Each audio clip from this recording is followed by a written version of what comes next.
It's a beautiful day in the neighborhood. This is the focus group.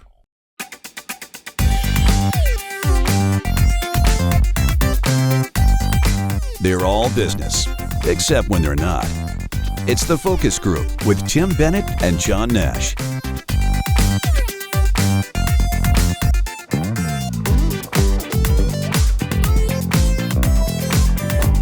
Hello, everybody. Welcome to the focus group.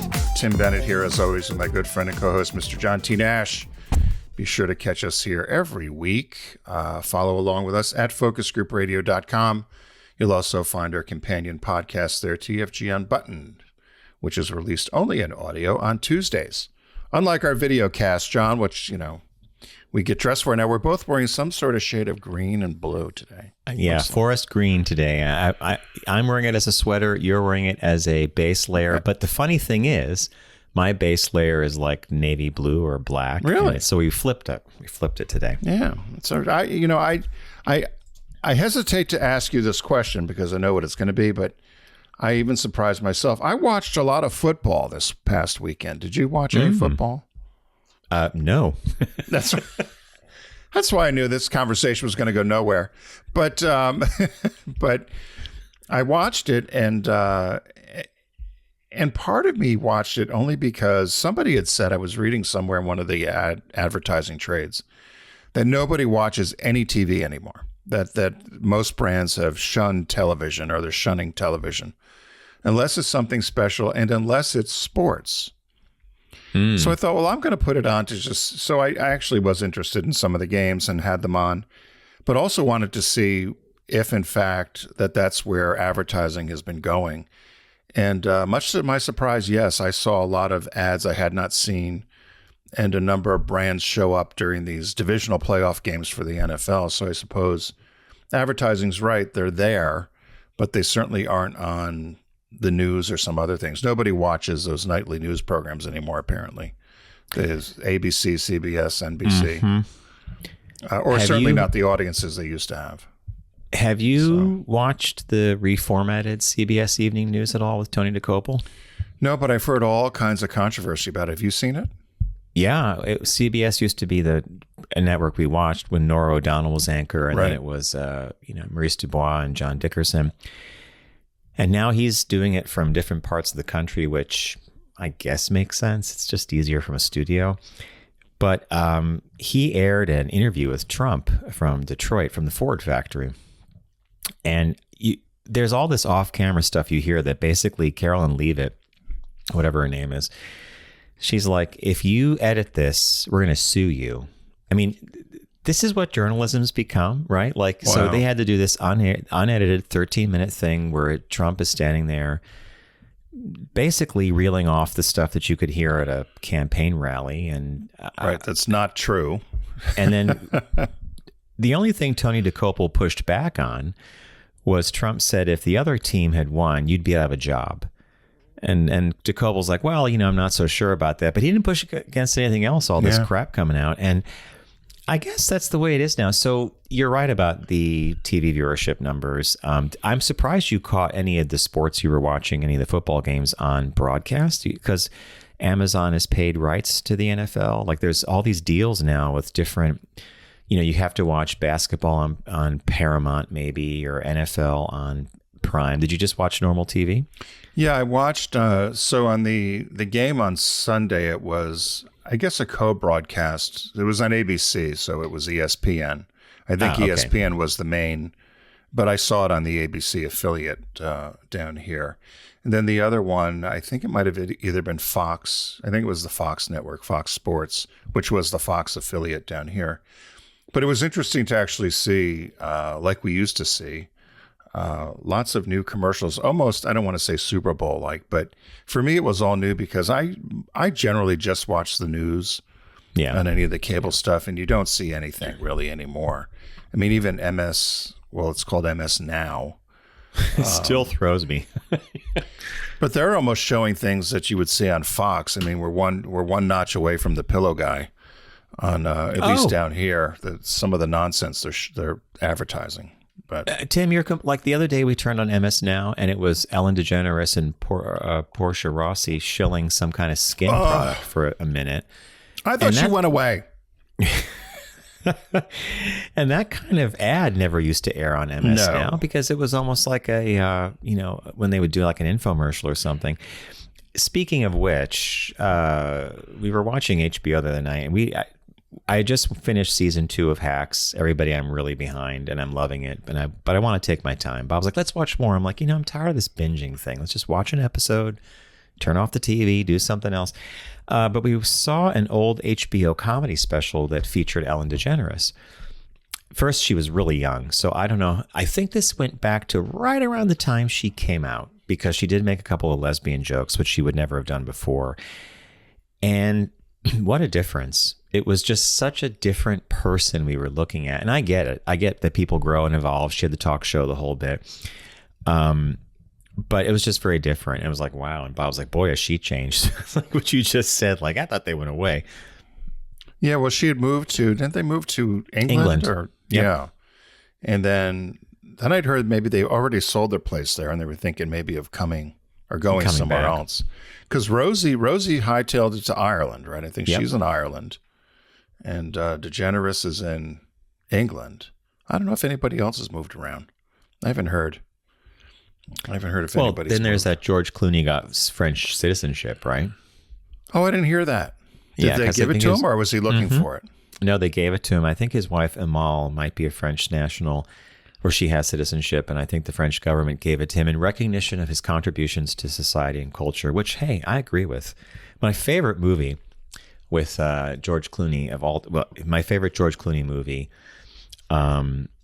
is Michael Clayton by Tony Gilroy. And if you're a Tony Gilroy fan, he also dropped in and helped rescue Rogue One and was the showrunner behind 2 amazing seasons of Andor on the Star Wars show on Disney+. But George Clooney normally plays George Clooney. He's one of those actors like Ocean's 11. Oh, it's Brad Pitt as Brad Pitt. Yeah, no, I haven't. I would have thought he might have been, because he was a Lake Como guy with Italy. But France, France makes sense. I don't know if I would. I suppose if somebody gave you the citizenship, yeah, why not take it? But you could travel around a different passport. I had it popped up. It was an unsolicited note from a Canadian group that was, I don't know, it must have been you can get Canadian something. citizenship. Yeah, because my grandparents were Canadian. Uh-huh. And so I actually thought of it. Somebody said, why not do it just to do it? But a friend of mine just got a brand new, beautiful Canadian passport, American citizen, Really? but his, I think Newfoundland was the family origin point. Yeah. And he applied for it and got it. And I think it's a smart idea. Just why not, right? Well, particularly if we attack Greenland. I'd like to still be part of NATO, which if we attack Greenland, that's not going to happen. This nonsense about Greenland is just unbelievable to me. And once again, the jackass, and I'll call them jackass Republicans because they're allowing it to happen. They could stop all this tonight if they wanted to. They could just be adults and actually adhere to the Constitution and to put country over party. But for some reason, there must be a P-tape, something in the Epstein files. There must be something. You read my mind. Where does all this fear come from? Like, where is this like amorphous blob of fear to just come out and say, senators serve longer than the president, by the way, 6-year terms. Yeah. Would you hear Ice Barbie? Did you watch her? Well, Ice Barbie says if you gave money to the GoFundMe for the guy that yelled out pedophile or whatever and then Trump gave him the finger at the Ford plant. Yeah. So if you participated and gave even $5, you're now going to be considered a domestic terrorist. And the GoFundMe. I didn't hear that. That must be recent. Yeah, that's a new one. Yeah, they're going to go after you. So it's this is Soviet Cold War, old Soviet propaganda, not propaganda, but tactics coming to life. But when you're a agent or a useful idiot for the old Russians, which I believe more and more, Trump is compromised. Something's up. How else could you? I don't know how else to explain any of this because all these senators, are they that afraid of being primary? Do they love the job that much that if they got voted out for doing the right thing, they couldn't find something else to do? Yeah, they find plenty to do. Plus, they're also going to get that huge pension. They get an amazing pension when they leave. So and healthcare. Yeah. We should just run for one term. Get the pension. You have and leave. to make it. Yeah, you do have to make it for the term to get. I don't know how long you have to serve in the House before you get your pension, but craziness. Anyway. So what caught your eye this week, Mr. Nash?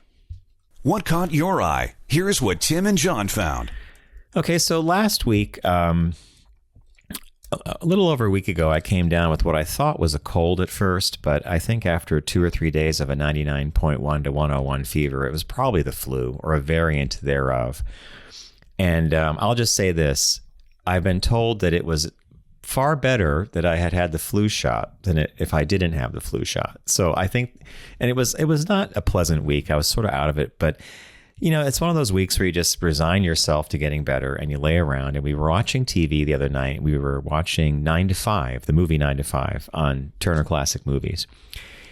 And it was the scene where the girls were all smoking a joint and they're like having fantasies about what they would do to the boss, corral him, drag him to the office. And the boss was played by Dabney Coleman. And it began, we're watching the show and I said to Bob, what happened to Dabney Coleman? And I had a vague memory that he passed away not long ago. So I went down a rabbit hole. And if you're watching on YouTube, I put up a slide, a couple pictures of him. And in fact, he did die. He passed last May at the age of 92 in 2024. And it turns out there's a documentary available about him on Amazon Prime. You could watch it for free. It's called Not Such a Bad Guy, Conversations with Dabney Coleman. So you remember him from 9 to 5. He was the bad boss. He was the nasty guy in War Games with Matthew Broderick. He was the nasty director in Tootsie. You call me Tootsie. Like with the little kerchief thing on. He was Jessica Lange's, boyfriend in that movie. He's been in a lot on Golden Pond. He played a good guy with Jane Fonda and the whole crew. The documentary, so what caught my eye is Dabney Coleman. I'm a year late, but you should watch the documentary because he comes across as like the nicest guy you're going to ever want. You want to hang out with him. So you went and then watched the documentary after that? We stopped 9 to 5 because I've seen it tons of times. We immediately started the documentary and he had all these great memories of the different movies he played in. Humble guy, very friendly, born in Texas. And he said, I've always enjoyed playing mean and nasty people because they have really juicy parts written for them. And he was telling a story about Tootsie and about Sidney Pollack, the director of that film. And he said that he was off camera with Jessica Lange and they were waiting to walk out of a building and get into a cab. They were in New York City. And Jessica says to him, Dabney, I think this movie's going to be a complete bomb. And it was Tootsie. Nothing's funny. She said, no one's laughing. And he described the set every day. And he said, by the way, Dustin Hoffman is an incredible actor, dialed in, really great human being. He said, but the truth is, it just wasn't a funny movie when we were making it. He said, of course, Sidney Pollack, the director, knew better. And when that got into the editing room, that's when the movie came to life. He said, now, of course, he goes, Jessica and I were completely wrong. It's like one of America's favorite comedies. So it's little stories like that. Like when he was on 9 to 5, he goes to the set one day and there's Lily Tomlin. There's Jane Fonda, who produced 9 to 5. I had no idea she was behind that. And then there was Dolly Parton. He said he's sitting there with incredibly, these legends, these incredible women. And they're all like, Dabney, how you doing? He goes, like, whenever the cameras were off, they were the sweetest, kindest, funniest people. So it's just one of those little movies, a documentary, an actor, a life that we've all seen on screen in a variety of ways. So that's what caught my eye, Dabney Coleman. And you want to catch this documentary. It's on Amazon Prime. It's called Not Such a Bad Guy. And he really comes across as this guy you just want to hang out with. He was probably very popular in Hollywood because he was just so humble and understated, yet he played these outsized characers. Right. I love the name Dabney. I wonder I do if that too. Texas. But Texas. I don't know anybody with that name. I don't know any person with the name Dabney. I wonder if it was must have been a family last name, maybe. I don't know. Good question. He had a brother who was in the military, and he had showed some pictures of the brother. Very handsome guy. Looked up to him, loved him a great deal. But yeah, Dabney Coleman. It's one of those, like, he's truly what you would expect from old Hollywood, right? Like just a cool, great character actor. No, I'll have to go watch the documentary. I love a documentary. I know. So, ditto. yeah. Yep. So my story couldn't be any different. That's how Caught My Eye works. The headline, this came from Jalopnik, which is an auto site that I go to, but it has also other sorts of human interest stories at times. This headline was Manual Transmission Thwarts Thieves as they attempt to steal a woman's Kia Soul. So every year, fewer and fewer cars have the option of a manual transmission. So thus, fewer and fewer people learn how to drive them. And it used to be that maybe there was 20% of the cars would have them. And as automatics became more prevalent, now it's actually down to less than 1%. There's very, very few cars that offer a manual transmission. But this woman in Grand Rapids, Michigan, her name is Lila Burns Worstra. She has had a 5-speed manual transmission Kia Soul for a number of years. And it's been broken into before. And again, this past week it was broken into. But nothing is stolen. And they get in and find out, I guess, that they can't drive it. They're trying to steal it. And she said she's assuming they're trying to steal it because there were 2 people from where she had it parked. The Ring cameras picked up on these 2 guys, 2 teenage boys, she said, busted into the car about 3 a.m. and then got in and realized that they didn't know how to drive a manual transmission. And so they went out looking for another car to break into. And Kia had joked about it and said, we're certainly not going to advertise it like Volkswagen did. Apparently, Volkswagen was advertising their manual transmissions as a security feature because nobody would be able to steal them because they can't drive them. It's actually kind of smart. So she said, I'm surprised that they didn't look in the window to see that it was a manual. She said, but again, with less than 1% of the cars since 2021 having manual transmissions, that is not, they probably didn't even think that would happen. And there was another, as the story went on, they talked about there was recently also a carjacking, I believe in Chicago. Same sort of thing. Woman's at the gas station, somebody jumps in to try to steal the car and then realizes they can't go in it because they don't know how to drive a manual transmission. So they said, unfortunately, she's going to have to pay for the repairs. They said General Motors had done a survey saying, and this is, I don't believe this, and she didn't believe this, and most people don't believe this either in the comments. Apparently General Motors, so right there you take it with a grain of salt. They said that they did a Cadillac survey in 2020 and revealed that 66% of American drivers knew how to drive a manual transmission. Well, that's BS. I agree. I don't believe that at all. Yeah, that's nonsense. She jokingly had equated the manual transmission to Morse code. She said it's there. Very few people know how to use it or know how to read it, and it's a dying art form. And maybe she was thinking maybe she would do a course in the Morse code, learn how to do Morse code. It's kind of her. She seemed to have a good attitude about it. But I laughed because we've talked about this before in the show. I think I taught John how to drive a manual transmission. My father was adamant about learning it. And I was adamant, having worked at the auto company, either with the agency people or people who had worked with me in my department. I said, you can't work for an automobile company and not know how to drive a manual transmission because you're probably going to encounter one, particularly overseas. If you ever get sent to Japan or overseas. And so one of the goals I would have for new employees that didn't know how was to learn how to drive a manual transmission. And one of the people actually had contacted me many years later, thanking me because he was actually sent to Japan to go onto the racetrack. And they had to drive. There was only 5-speed manual cars on the car to drive, and he was happy to know how to do it. So I want to share with listeners that Tim was an extremely patient teacher of manual. So when I learned how to drive, my dad would teach me at night. My mom refused to teach me how to drive, so Dad would come home and take me out at night. So learning how to drive at night is actually kind of a funny thing, right? But then when it came to manual, it was either the Memorial School parking lot, which was not far from our house, or I forget where else you took me. Memorial had a little hill though. And I learned in either Tim's Vega or a red Volkswagen. I think it was Mary's car. Yeah. And he would have me stop on the hill, and I'm like, I don't want to be on the hill because I had to learn how to do the brake and the clutch, the whole bit. But Tim was very patient. And most recently on one of our cross country road trips, we had a TDI, a diesel Beetle manual. And I remember we're I'm driving at one point. Tim's on his iPad or something. We're getting off to get gas or food. And I couldn't find the gear. And Tim's like, just makes his face. He goes, glad it's not our car. Because Natch, you're going to strip that transmission. You did fine, though. You did fine. Where it still is dicey, you and I were in, I think the last time we were in San Francisco, we were on was it the electric car? Yeah, it was electric e-Golf, yeah.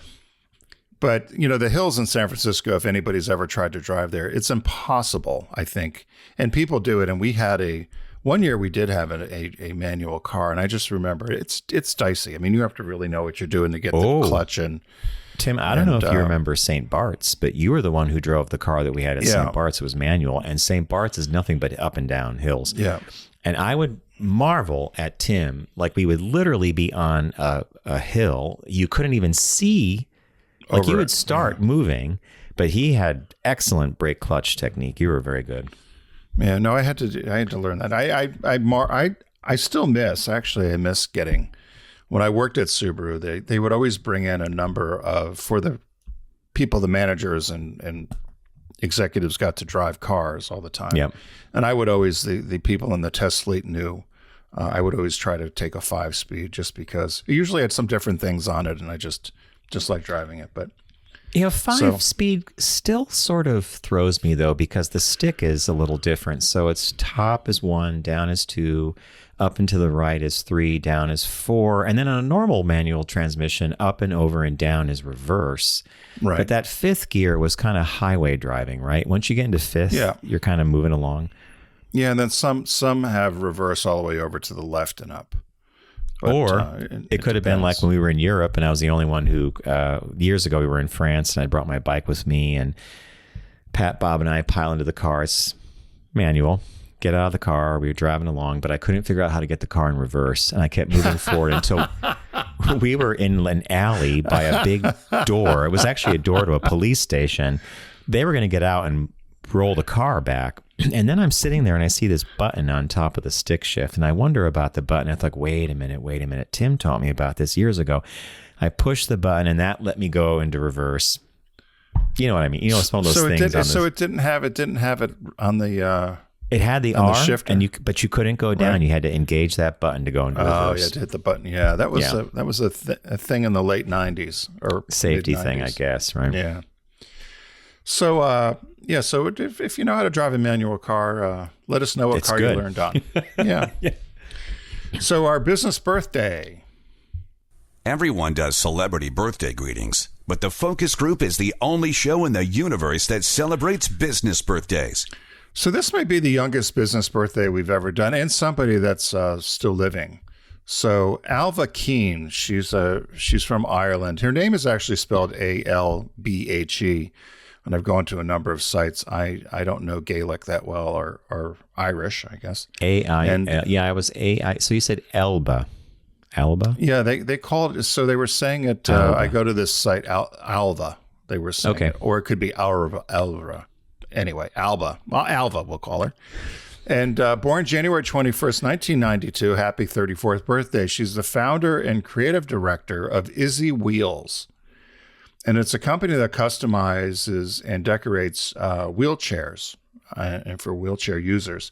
She won several awards, including Accenture Leaders for Tomorrow in 2017. And the story is an interesting one. She was in college in a design program at the National College of Arts and Design in Ireland. And her sister, they've been best of friends since she was born, has spina bifida. And her sister always regarded her wheelchair as a symbol of freedom, but she was always frustrated that it never showed off her personality. So they said when she was younger, growing up, they used to find it frustrating and upsetting that there was nothing available for her to personalize her wheelchair. And she said people just looked at it as a wheelchair, and wheelchairs haven't really changed in 100 years. But she said to kind of reflect her bubbly personality, she wanted something where she would feel noticed and people just not see the chair. So they used to start off just decorating her sister's chair for special events. So a holiday or something, they would decorate the chair. And so Ailbhe came up with this idea in college in 2016. as a project to say, I wonder if there's a way I can design stylish wheel covers for wheelchairs that could help express the individuality of the people. And she came up with this tagline: if you can't stand up, stand out. So overnight, they said they started this project, which became a passion project, and it went viral online. They got 16 million views in the first week, and business exploded. And they made a few designs, worked with a couple of artists, and would design on the wheels. So they would, put these designs on the wheelchair, the big wheels. And as of today, Izzy Wheels sells in 60 countries. They've collaborated with over 100 famous artists and brands, including Disney, Marvel, Pixar, Star Wars, Hello Kitty, and Barbie. It's also been featured in some of the big publications like Vogue, Cosmo, Forbes, Fortune, Oprah, on morning TV. She's won 20 national awards, including the EU Prize for Women Innovators. There's been a BBC documentary done about her, and she was placed on the Forbes famous and prestigious 30 Under 30. And she said, most importantly, though, her work has provided an outlet for expression and individuality to people in wheelchairs all over the world. And the two sisters love what they're doing, love this business they started, and to bring attention to how you can bring personality to not only the wheelchair, but the personality in the wheelchair. And they said the other amazing thing is they grew their entire business on social media. So good for them. Yep. 34 years old. This is one of those great stories where her sister is disabled. She's in a wheelchair, doesn't feel the chair, reflects her personality. What can we do? And she's a need. She sees a need and she fills it, right? Yeah, it's great story. When you sent the photo happy over, birthday, Ailbhe. Yeah, a happy birthday indeed. And it is, Tim, you are correct. When I saw this come over, it is the youngest person we've profiled. Yeah. And she's right here in our time frame, so that's cool. And I remember reading about this a while ago because I recognized the photograph, so I was really pleased that you profiled her. And it's one of those things a lot of us just don't understand. I read an article. So her sister was born with the condition, correct? Right, spina bifida, right. Yeah. Right. I remember reading an article years ago by a gentleman who used to be an athlete, and he suffered a spinal injury on the playing field, and he said it's one of the rare. He said, if you're handicapped, you require special equipment or needs. He said you go from being normal to this other thing, handicapped. He said in a second. Yeah. And he said, and suddenly your whole world changes. You're not looked at the same way. It's like being in a parallel universe. So I think when someone can do what she did and make the chair, which gives her mobility but give it personality, make it stand out, make it fun, I think that's a great thing. Yep. Ailbhe Keane. And what's surprising to me, it almost seemed obvious now, right? When you look back, right? Right. Yeah. You think she just did this in 2016, 2017, not that long ago. But the fact that she came up with this idea and how it's taken off and all these major companies that are now doing things, I think it's a pretty cool thing. So, John, I won't say we missed this one, but we got to. But I'm glad someone got it. Yeah. So we're going to, great business birthday. And we're going to take a really quick pause here. When we come back, Tim teased it at the top of the broadcast today. And it's an article about Mr. Rogers' neighborhood. A little bit of learning there. So some facts you may not have known about the neighborhood and people in it. Stay with us. We're going to be right back.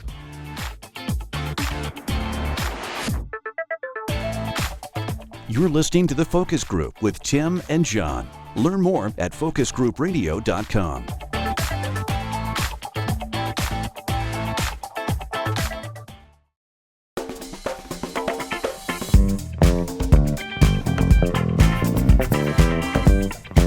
Now back to The Focus Group with Tim and John. Available pretty much everywhere.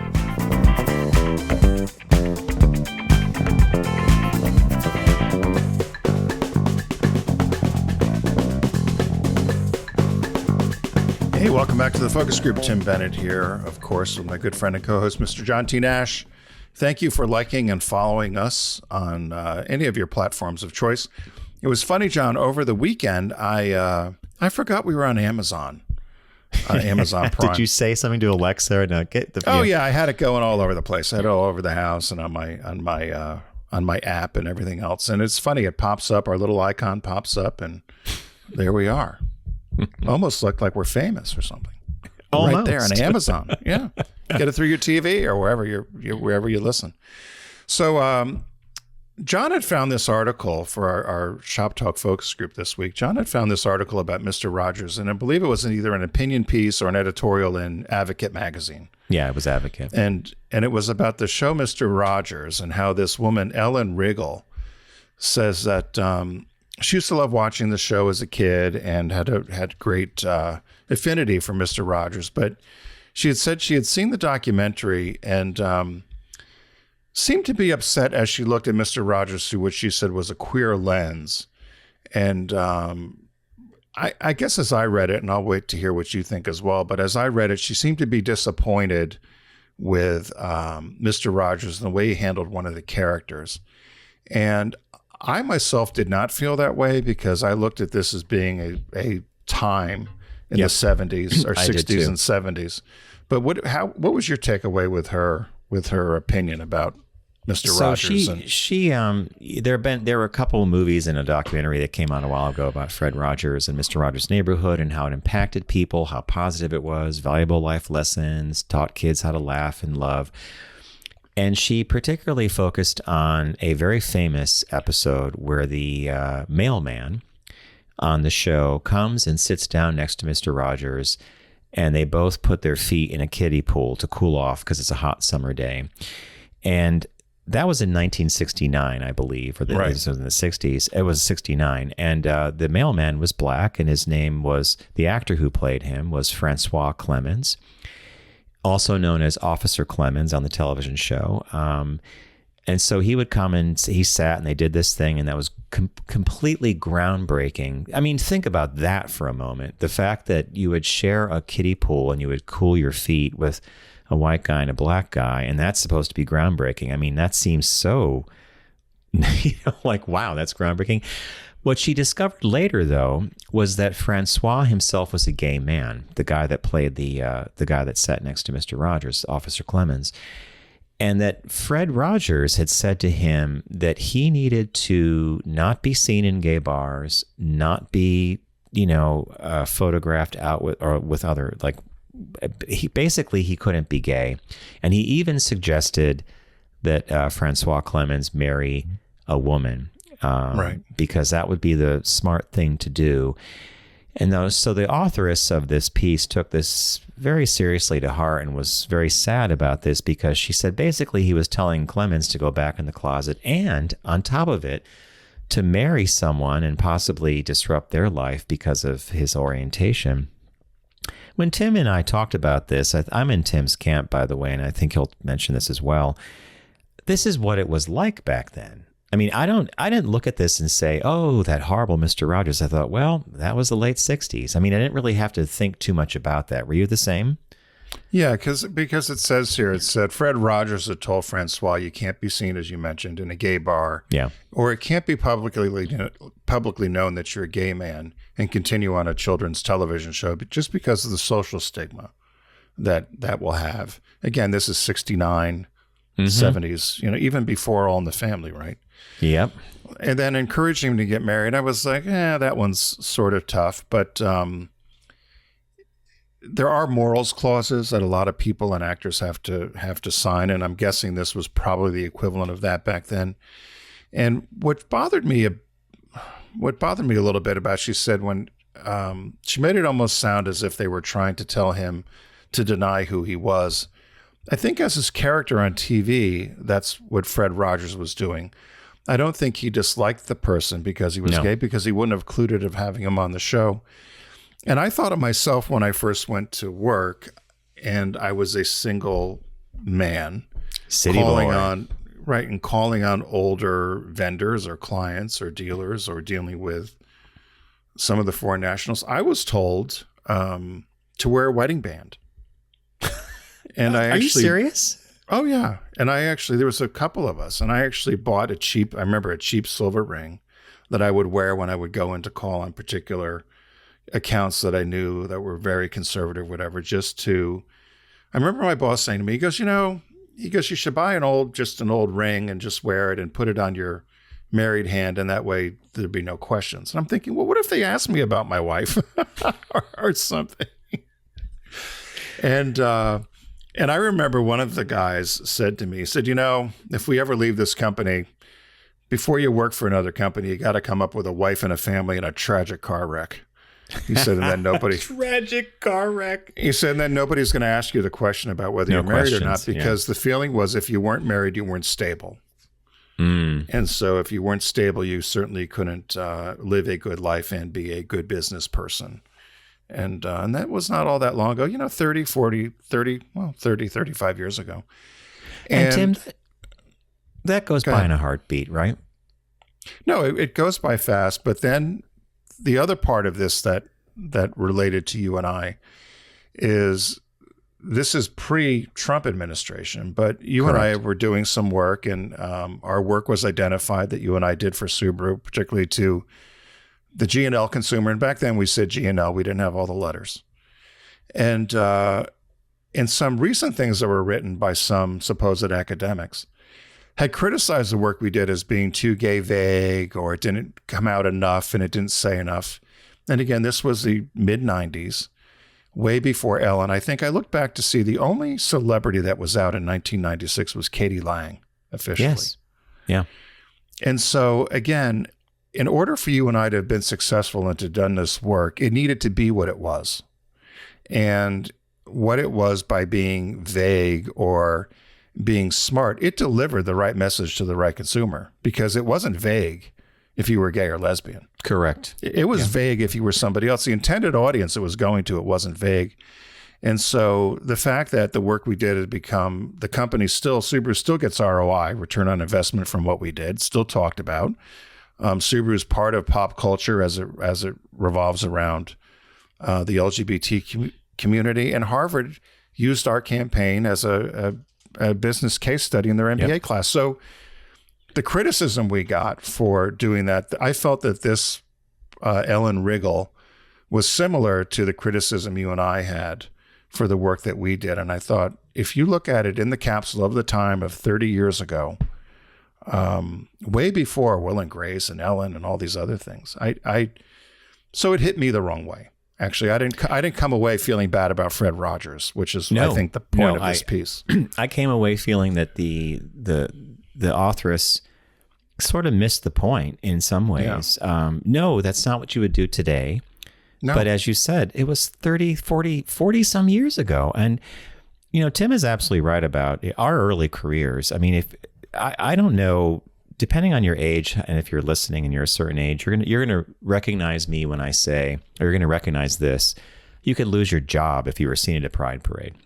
Yeah. If you were in finance and banking, there is no way that you would, and if you did, it was a real show of solidarity that you would show up at Pride, because if one of your buddies happened to be walking along, what are you doing at that parade? Are you this way? I would look. I owned an advertising agent, 2 agencies that specialized in LGBTQ. But Tim has said earlier, we used to just say gay and lesbian back then. But I would be going to meet CEOs and CMOs of major blue chip companies, and I would show up in a suit and tie. And in fact, I was talking to someone about this recently.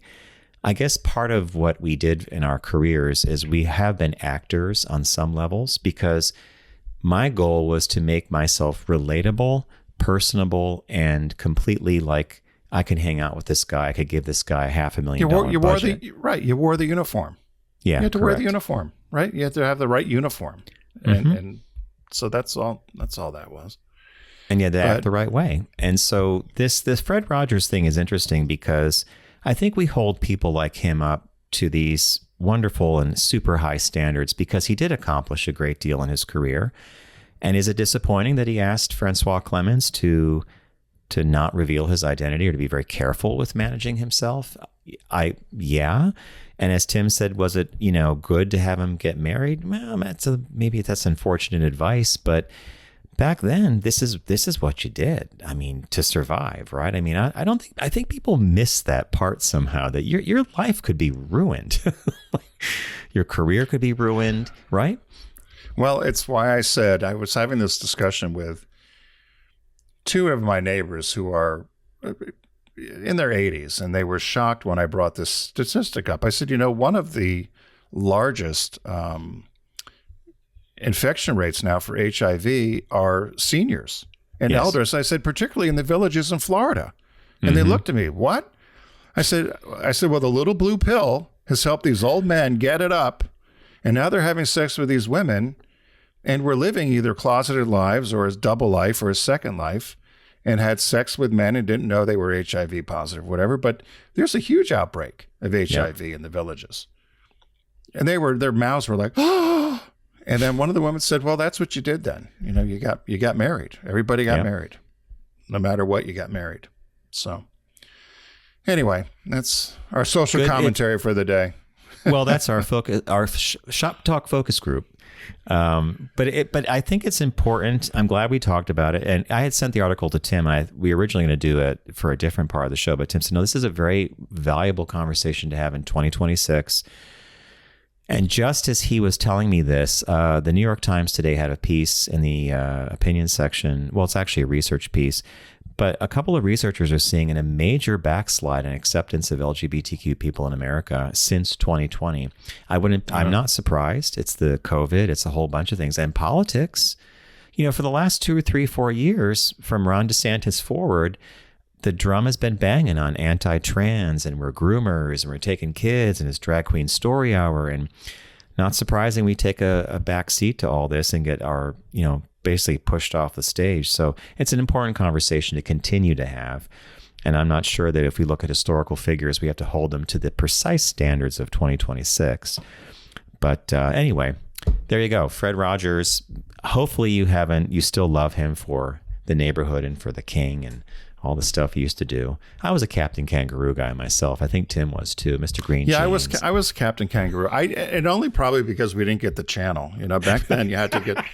Tim, I think you're absolutely right. Tim you got CBS and NBC. NBC, we didn't get ABC. But we had ABC. We had all three. You had a weird, and you had the wire, the antenna, and we had the rotary antenna. And before that, my father, if it wasn't snowing or too cold, and we wanted to see something, the Super Bowl or something, he would go up on the roof and turn the antenna. Had to get a ladder. Got the picture.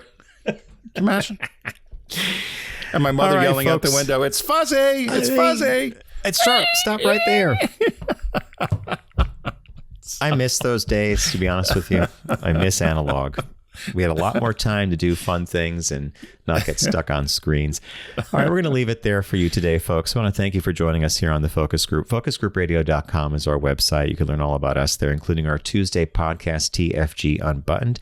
3 quick stories that we give you that you might not have known about. But once you hear the podcast, you're happy you did, in fact, download and listen. We want to remind everybody with the winter here on the Eastern Seaboard and everywhere else to don't text and drive, stay alive and arrive alive, because it's still, even if it's a dry road, I watch people do crazy stuff, but we want you to stay alive and arrive alive because you want to join us next week here on the Focus Group. So have a good one, folks.